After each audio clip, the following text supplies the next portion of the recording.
अपनी इसी इंस्टेबिलिटी की प्रॉब्लम को सॉल्व करने के लिए एटम्स ने आप कह सकते हैं 3 बड़े मजेदार रास्ते निकाले हैं। 3 अलग-अलग तरीके बॉन्ड बनाने के।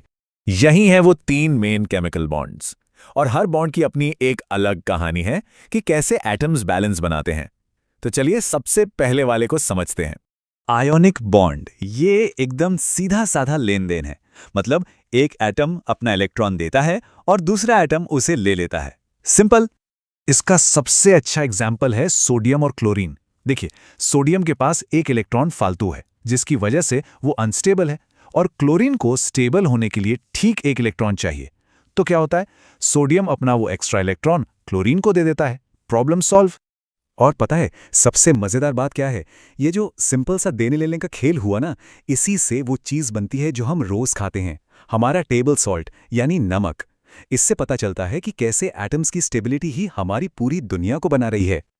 अच्छा, लेकिन तब क्या हो जब कोई भी आइटम अपना इलेक्ट्रॉन देना ही ना चाहे? मतलब लेन देन का तो सवाल ही नहीं है।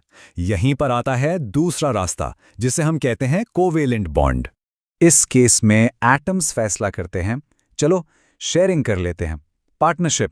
जैसे 2 हाइड्रोजन एटम्स को ले लीजिए, दोनों को स्टेबल होने के लिए एक एक इलेक्ट्रॉन चाहिए। तो वो क्या करते हैं, दोनों अपने अपने इलेक्ट्रॉन को बीच में रखकर शेयर कर लेते हैं, एक जोड़ी बना लेते हैं।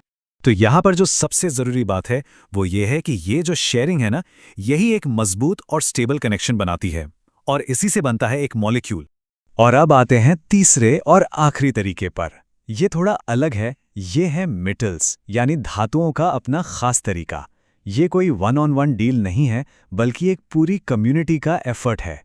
मेटालिक बॉन्ड में होता यह है कि बहुत सारे मेटल एटम्स अपने बाहरी इलेक्ट्रॉन्स को एक कॉमन पूल में डाल देते हैं। इससे इलेक्ट्रॉन्स का एक तरह का समुद्र बन जाता है, जो इन सारे एटम्स के बीच फ्री होकर घूमता रहता है। और इलेक्ट्रॉन्स का यही फ्री मूवमेंट, यही आज़ादी से घूमना ही मेटल्स की सबसे खास प्रॉपर्टी को एक्सप्लेन करता है, और वो है उनकी बिजली कंडक्ट करने की पावर। तो हमने देखा एक लेन देन वाला बॉन्ड, एक पार्टनरशिप वाला और एक पूरी कम्युनिटी वाला।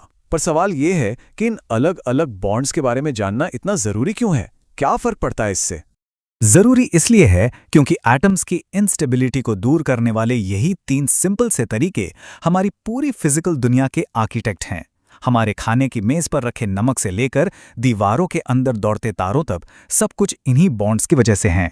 हमारे आसपास की हर एक चीज इन्हीं में से किसी एक बॉन्ड से बंधी हुई है।